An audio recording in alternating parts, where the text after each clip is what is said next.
Dah belajar dengan chemistry lagi, dengan biologi lagi. Semua benda. Kenapa ni? Tengoklah, kerja sekolah banyak sangat-sangat. Aku tak tahu nak buat mana satu. Lepas tu aku dah tak faham. Penatlah nak belajar. Baik aku kahwin je. Oh, kalau itulah kau punya tanggapan, kau jangan lupa dalam Islam, kita kena belajar dalam bentuk ilmu ni. Maksudnya, setiap benda yang kita buat, kita tak boleh putus asa. Kan dalam agama, kita dah suruh untuk belajar walaupun susah. Sebab itulah proses belajar, betul? Dalam Al-Quran, Allah dah sebut, قل هل يستوي الذين يعلمون والذين لا يعلمون إنما يتذكر أولو الألباب.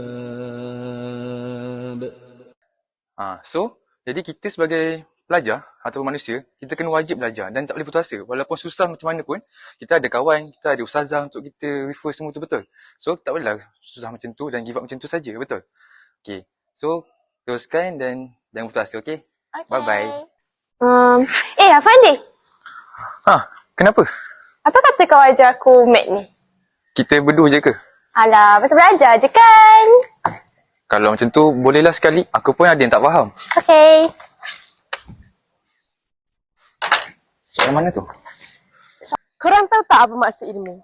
Perkataan ilmu tu sendiri berasal daripada bahasa Arab, iaitu alimun ataupun alimah. Bagi pendapat Imam Al-Ghazali pula, ilmu ialah hakikat semua benda. Beliau juga menyatakan ilmu yang paling sempurna ialah ilmu yang dimiliki oleh Allah Subhanahu Wa Taala. Terdapat dua dalil yang mewajibkan kita untuk menuntut ilmu, iaitu dalil Al-Quran dan dalil Al-Sunnah. Dalil Al-Quran ialah wahyu yang pertama, iaitu ayat 1 hingga 5 surah Al-Alaq yang bermula dengan Iqra, maksudnya ialah bacalah. Bagi dalil Al-Sunnah pula, menuntut ilmu itu wajib atas setiap Muslim. Hadis riwayat Muslim. Berdasarkan Imam Al-Ghazali, ilmu terbagi kepada dua, iaitu ilmu fardu ain dan ilmu fardu kifayah. Ilmu fardu ain ini bermaksud ilmu yang wajib, iaitu ilmu yang mesti dipelajari oleh setiap umat Islam. Untuk ilmu fardu kifayah pula, dia merupakan ilmu yang umum.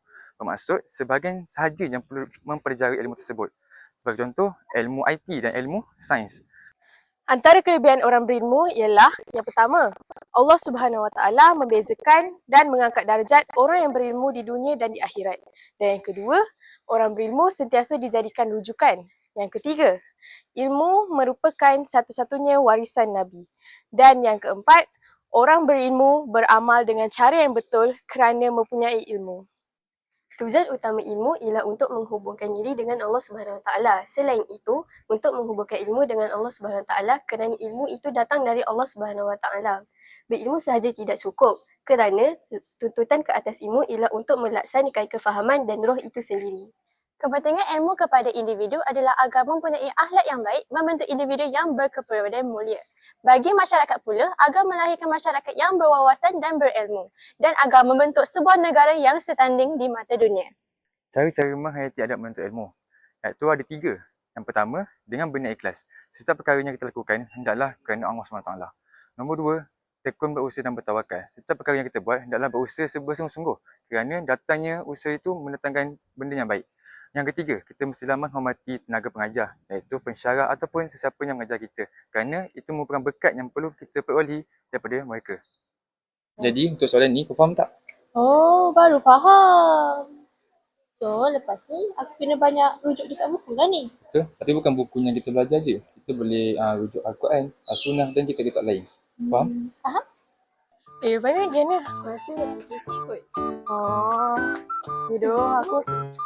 Weh, classmate kita. Betul tu. Okay dah. Apa kau buat ni? Oh, tengah dating mana ada kita orang tengah belajar pasal semua ilmu ni. Nak join? Oh, boleh.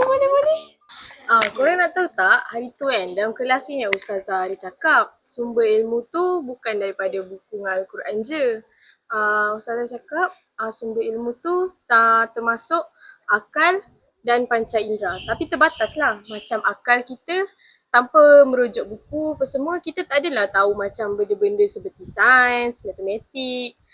Kalau macam panca indera, kita terbatas dari segi macam spesifik ni. Macam kita tahu suhu dia tengah panas, tengah sejuk, tapi kita tak tahu spesifik berapa. Maksudnya, kalau kita guna akal kita hanya boleh fikir benda logik saja, betul? Betul lah macam tu. Betul tu, jangan lupa intuisi juga merupakan sumber ilmu. Intuisi ni bisa mengertikan dengan naluri ataupun ilham. Kata Imam Al-Ghazali, ilham ni adalah berupaya cahaya yang jatuh daripada atas nurani, bersih dan juga lembut. Oh, begitu. Faham. Terima kasih doh. Oh, thank you Banyak juga yang kita belajar ni kan. Kita kan classmate. So, kongsilah ilmu yang sama. Lain kali kalau nak belajar, ajak kita orang. Kita boleh belajar sama-sama. Baik. Okay.